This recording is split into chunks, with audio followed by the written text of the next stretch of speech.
Jean, où es-tu?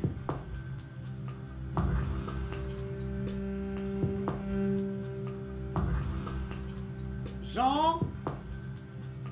Il n'y a pas de boîte ici en bas pour toi non plus.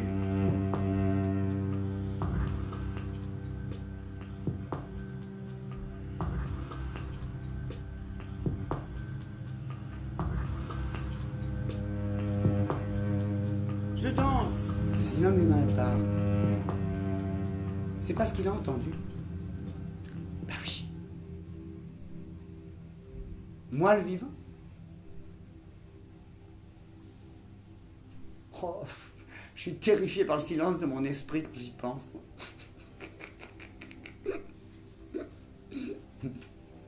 Enfin, quand j'y pense, cette souffrance et la joie. À la sortie d'autrui, le corps, c'est la mort qui nous échappe. Mais c'est à la sortie de la mort même qui s'en va. Alors vous dites oui, vous dites non. Hein? Notre corps et nous n'aimons pas vite. Oui.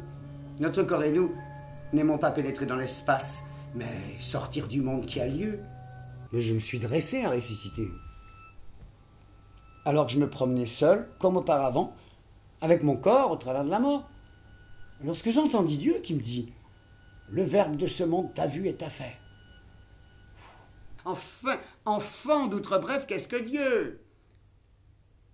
Eh bien, Henri Villez, il pense que... Mais on s'en fout!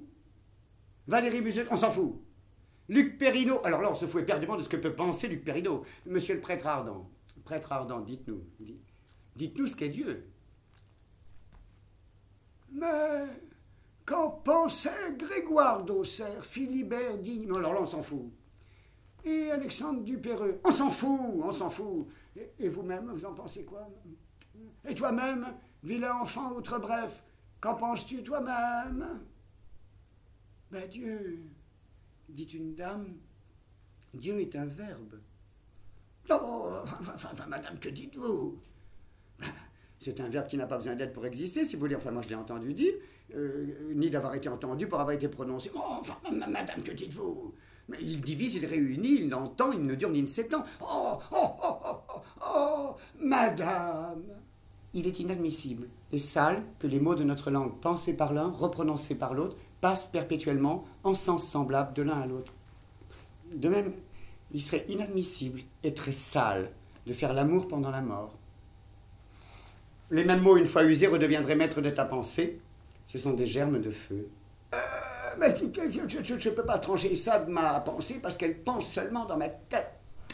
Oui, nous mangeons la parole de ce que nous sommes devenus. Nous mangeons chacun dans notre langage, comme nous mangerions nourriture, n'est-ce pas? Nous mangeons chacun dans notre bouche, n'est-ce pas? De même que nous parlons chacun dans notre langue, n'est-ce pas? Alors évidemment, il y en a quelques-uns, ils sont contraires à nous, n'est-ce pas? Enfin, ils vous entendent, n'est-ce pas? Ils vous entendent. Nous, ils mangent sans comprendre. Enfin, nous mangeons nos propres paroles, nous digérons la parole, n'est-ce pas? Et nous mangeons parfois même avec les mains. Ça, c'est inexact. Non, je dis c'est inexact. Que penserait l'homme s'il n'était qu'un caillou à l'intérieur des restes d'un crâne placé à l'intérieur de la loterie du monde? Mais il penserait que sa place n'est pas là. Non. Il ne penserait pas, moi cependant. Si. Et si l'espace nous manquait pour de bon, alors il y a des morceaux partout. Où tournerais-je? Où ne trottinerais-je pas? Où ne trottinerais-je pas? Et si on venait à manquer? Je suis votre président. Je m'adresse en mangeant aux mangeants. Je parle en mangeur à l'assemblée des mangés. Mettez-vous tous ces instants à la place du ventre. Alors, achetez du porc et mangez bon. Les meubles pour s'asseoir vont extrêmement bien. Voter la vie, c'est la même chose. Nous avons mangé le monde sans nous apercevoir que nous l'avions fini avant d'avoir tout vu. Et ici sur Terre, les uns mangent, les autres se désespèrent. Alors à ce moment-là, l'enfant scénique, il exécute une semi-rosace.